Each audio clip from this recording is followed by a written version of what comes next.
उम्मीद है आप सब लोग खैरियत से होंगे। और आज जो हमारा वीडियो का टॉपिक है वो है कि मतलब है चक्कर आते हैं। अगर कभी कभार महीने में मतलब कहता हूँ एक बार या 2 महीनों के बाद कभी कभार चक्कर आते हैं तो उसका कोई मसला नहीं होता।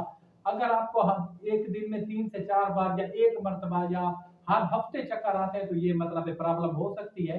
तो इसका मैं एक देसी जुगाड़ आपको बताने वाला हूँ, देसी तरीका बताने वाला हूँ, होम रेमेडी बताने वाला हूँ।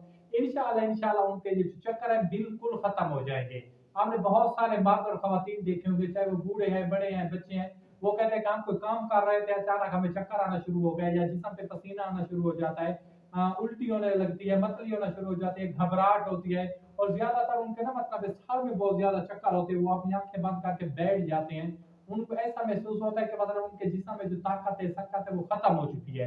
तो उसका एक देसी तरीका है, सबसे पहले आपने नोट कर लेना है, उसको आजमाना है और आगे भी दोस्तों तक शेयर करना है। अगर वीडियो अच्छी लगे तो आपने सब्सक्राइब भी करना है और साथ में लगे बेल के आइकन को जरूर दबाना है ताकि नई आने वाली वीडियो जल्द से जल्द आप तक पहुंच सके और ज्यादा से ज्यादा लोगों का फायदा हो सके। तो सबसे पहले आप ये चीज नोट कर लेना। नंबर 1 पे है बादाम।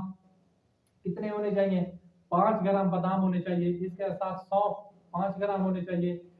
एक होती है बूटी, होती है बर्मी बूटी, इसको बर्मी बूटी कहते हैं, बर्नी बूटी भी कहते हैं, बस बेहतर है ज्यादा बर्मी बूटी।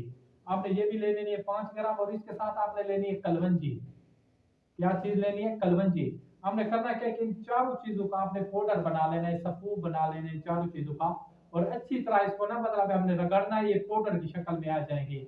सुबह और शाम एक आधा चम्मच जो होता है, छोटा जो चाय वाला चम्मच होता है, आधा चम्मच सुबह शाम आप इंशाल्लाह पानी के साथ इसको इस्तेमाल करें। इंशाल्लाह इंशाल्लाह एक ही खुराक से आपके जो चक्कर आते हैं, घबराहट होती है, ये बिल्कुल खत्म हो जाएंगे। और आपका जो पसीना आता है या आप थक जाते हैं तो ये बिल्कुल खत्म हो जाएगा और आपकी इसकी जान छूट जाएगी। और ये नुस्खा हमें सिर्फ और सिर्फ 5 दिन तक जारी रखना है। कितना? सिर्फ 5 दिन तक जारी रखना है। इंशाल्लाह इंशाल्लाह आपको जो चक्कर आ रहे हैं बिल्कुल हमेशा के लिए खत्म हो जाएंगे। तो अपने भाई को दीजिए इजाजत। खुदा हाफिज, वसलाम, जजाकल्लाह।